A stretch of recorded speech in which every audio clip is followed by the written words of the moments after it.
మీ ఆత్మీయ జీవితంలో ఒక కష్టం వచ్చినప్పుడు ఆ కష్టమును, ఆ బాధను మీరు తట్టుకొని నిలబడగలిగితే దాని తర్వాత వచ్చే ఫలితము చాలా గొప్పగా అనిపిస్తుంటుంది. మీకు నీవెంత తట్టుకోగలవో అన్నే శ్రమలు నీకు వస్తాయి అన్ను గుర్తించాలి.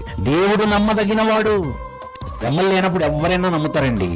అన్ని కలిసి వచ్చినప్పుడు ఎవరైనా నమ్ముతారండి. కష్టములో, బాధలో, నువ్వు చితికిపోయిన స్థితిలో, కలవర సమయాల్లో నువ్వు నమ్మటం నేర్చుకోవాలి. నీ విశ్వాసాన్ని అక్కడ స్థిరంగా ఏర్పరచుకోవడం నీకు తెలియాలి. ఇల్లు బాగానే కనబడుతుంది ఎప్పుడు తెలుసా? ఎండాకాలంలో బాగానే కనబడుతుంటది. మనం అనుకుంటాం చాలా గొప్ప మేస్త్రి అనుకుంటా, బాగానే కట్టాడు అనుకుంటున్నాం.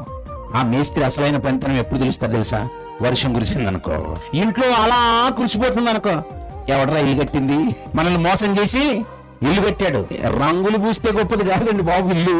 ఇది సరైన ఇల్లు అనేది ఎప్పుడు అర్థం అవుతుందంటే కరెక్ట్ గా వర్షాకాలం రావాలి, ఆ వరదలు రావాలి. వరదలు వచ్చినప్పుడు కరెక్ట్ గా స్థిరంగా నిలబడ్డదనుక అప్పుడు ఆ ఇంటినట్టు భలే ఇల్లండి బాబు ఇది.